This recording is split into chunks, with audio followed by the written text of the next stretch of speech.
Hai semua, kita berjumpa lagi dalam kisahnya Letnan Imam berjudul Dia Bukan Milikku karya Sitanya Fahmi di bab 8, Malam Puncak Hut Marinir.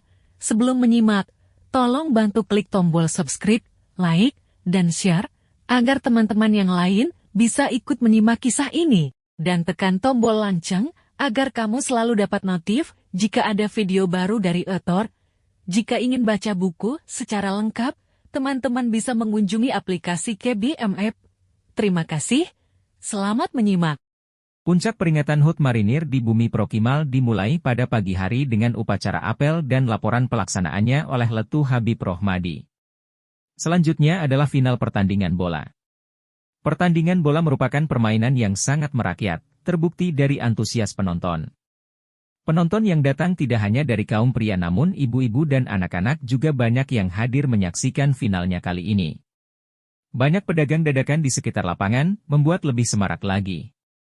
Makanan yang dijual di sekitar sini tidak sebanyak di Surabaya. Maklumlah lokasinya lumayan jauh dari kota, tapi aku suka berada di sini. Perlombaan yang digelar menjelang HUT Marinir 15 November telah usai dengan menerbitkan juara di masing-masing cabang perlombaan. Panggung dan tenda besar didirikan di lapangan di Markas Kesatuan. Berbagai aksi pertunjukan ditampilkan. HUT kali ini aku merasakan kemeriahan dan kesederhanaan serta kekeluargaan yang sangat melekat di sini. Dulu sewaktu di Surabaya, peringatan HUT Marinir biasanya dilakukan pawai militer dan alutsista. Jika ada perlombaan, maka hanya anggota saja yang diikutkan. Malam ini sungguh meriah. Kaprokimal, Kepala Proyek Pemukiman Angkatan Laut, memotong tumpeng besar yang diikuti tepuk tangan yang meriah, lalu beliau memberikan sambutan. Panggung besar disediakan untuk para sekolah menunjukkan aksi terbaiknya yang dapat ditampilkan di atas pentas. Ada pembacaan ayat suci Al-Quran, beberapa tarian tradisional, anak band juga beraksi, stand-up komedi, dan lain-lain. Pembacaan pemenang lomba dan pemberian hadiah dilakukan oleh Kaprokimal dan beberapa jajaran dari Jalasenastri. Aku turut dipanggil untuk memberikan piala pada beberapa pemenang. Dan yang paling aku tunggu adalah kehadiran anak Pak Tamam yang tengil itu. Tiba kenaikannya ke atas panggung, raut wajahnya berbinar-binar. Gak ada rasa takut atau khawatir saat melihatku, boleh juga nyalinya, berbeda ketika kemarin membukakan pintu rumahnya untukku, agak sulit ditebak juga anak ini. Akhir dari malam yang meriah ini adalah pesta kembang api. Panggung musik masih terus berlanjut hingga malam. Aku tak tahu sampai jam berapa, cukup lelah aku kembali ke mes untuk beristirahat. Sampai di atas kasur aku tak bisa langsung tidur, suara musik dari arah lapangan masih terdengar. Pikiranku pun melayang ke pemilik wajah mungil yang suka berubah-ubah emosinya. Aku heran sekali, anak kecil kok berani marah-marah di mes perwira. Didatangi ke rumahnya malah ketakutan, ketemu di panggung serasa gak ada masalah. Lucu juga anak itu, kebawa mimpi deh anak itu. Pagi hari kantor mendapatkan laporan dari warga yang mengalami tindak pencurian. Lebih dari 3 lokasi yang berbeda. Di Prokimal sebenarnya ada polisi, tetapi untuk keamanan TNI AL bertanggung jawab penuh, oleh sebab itu segala tindak kejahatan langsung ditangani aparat TNI AL. Penjagaan dari markas diturunkan untuk mengamankan, begitu juga warga secara swadaya bergiliran ronda malam untuk menghindari pencurian. Tetapi pencurian masih tetap terjadi, bahkan ada rumah yang berada di dekat markas juga mengalami pencurian. Hal ini membuat situasi menjadi tidak kondusif. Meski aku gagal menjadi prajurit Taifib, insting intelijenku masih terasah dengan baik.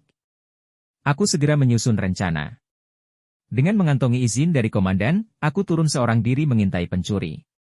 Aku sendiri mengelilingi wilayah Prokimal yang luasnya lebih dari 3.000 hektar dengan motor patwal. Entah aksiku bocor atau tidak, pada malam pertama pengintaian tak ada satupun pencurian. Di malam yang kedua, aku berpindah wilayah pengamanan. Tindak pencurian justru terjadi di lokasi yang belum datangi.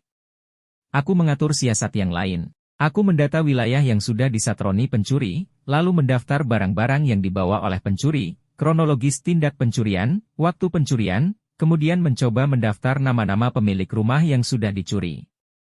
Dari data yang telah dikumpulkan, aku bisa menyimpulkan suatu pola yang dilakukan oleh pencuri tersebut. Malam ini aku tidak melakukan patroli, sengaja untuk mencocokkan analisaku dengan apa yang dilakukan pencuri. Ternyata tepat, sesuai perkiraan pencurian terjadi di wilayah yang aku prediksi. Warga semakin resah dengan pencurian ini, Kaprokimal memerintahkan kepadaku untuk segera menangkap pencuri tersebut. Dengan mengantongi data yang ada, malam ini aku memprediksi lokasi yang mungkin didatangi oleh para pencuri. Di wilayah itu aku mendata, rumah siapa saja yang memiliki barang yang diinginkan pencuri. Lokasi target operasi telah aku kuasai sejak siang hari, tak ada seorang pun yang mencurigaiku sedang berpatroli karena kebiasaanku mendatangi rumah warga. Dari rumah ke rumah aku memperhatikan struktur keamanan rumah yang mungkin menjadi target para pencuri. Bismillah, aku memilih sebuah rumah milik Pak Haji Joko yang sangat mungkin disambangi pencuri malam ini. Selepas maghrib, aku mempersiapkan diri. Dengan sebuah senjata di tangan, aku siap menghabisi para pencuri itu. Dengan diantar motor oleh Prada Arif, kami makan di sebuah warung makan yang tak jauh dari rumah Pak Haji Joko. Selesai makan, aku memerintahkan Arif untuk kembali ke mes dengan kesiagaan penuh sepanjang malam ini. Sedangkan aku sendiri menyusup ke dalam kebun milik warga. Aku jadi teringat ketika seleksi Taifib kemarin, ketika berhari-hari di hutan. Kali ini aku berada di kebun warga, situasinya pasti lebih aman jika dibandingkan di hutan saat ini. Dengan posisi siaga aku terus memantau keadaan sekitar. Hingga pada pukul 3 malam aku mendengar suara gemerisik orang yang berjalan, piston dan sangkur siap di tangan mengamati keadaan. Ada 3 orang berada tak jauh dari posisiku berada. Aku mendengarkan pembicaraan mereka, sesuai dengan perkiraan bahwa target mereka malam ini adalah rumah dari Pak Haji Joko. Aku tak mau meringkus mereka sebelum mereka benar-benar tertangkap tangan mengambil barang dari rumah tersebut. Aku memperhatikan bahwa satu orang dari kawanan pencuri itu menjaga tak jauh dari jendela yang akan dibobol, satu orang lagi memutar lampu luar rumah sehingga menciptakan suasana gelap, satu orang lagi mencongkel jendela. Mereka sangat berpengalaman dalam mencongkel jendela, hanya butuh waktu sekitar 5 menit saja. Jendela berhasil dibuka dengan minim suara. Satu orang masuk lewat jendela, 2 orang berjaga di luar. Selang beberapa menit dia kembali seraya menyerahkan sebuah benda pada orang yang berjaga di luar. Lalu dia kembali masuk bersama satu orang lagi. Aku mendekati dengan senyap satu orang yang berjaga di luar, memerintahkannya menyerahkan barang yang diterimanya dari pencuri yang telah masuk ke dalam rumah, lalu menyuruhnya untuk berjongkok menjauhi jendela dengan tangan terikat di tengkuk. Kemudian 2 orang dari dalam keluar dengan membawa TV. Aku membantu mereka mengeluarkan TV dari jendela, mereka belum sadar bahwa aku yang berada di situ. Salah satu dari mereka keluar, lalu aku todong dengan pistol. Satu orang yang berada di luar mengangkat tangan, namun orang yang masih di dalam rumah melihat ini dan segera loncat dari jendela seraya mengayunkan pisau ke tanganku. Tanganku tergores pisau, lalu aku berhasil menendang pisaunya jatuh. Aku segera mengunci lehernya sehingga dia tidak dapat bergerak lagi.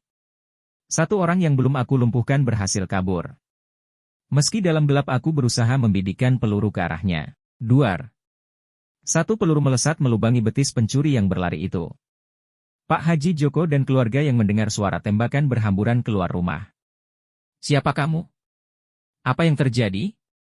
Pak Haji Joko bertanya dengan kaget. Bersambung. Ikuti kisah Letnan Imam selanjutnya dengan judul Dia Bukan Milikku. Karya Sitanya Fahmi. Tersedia di aplikasi KBM App.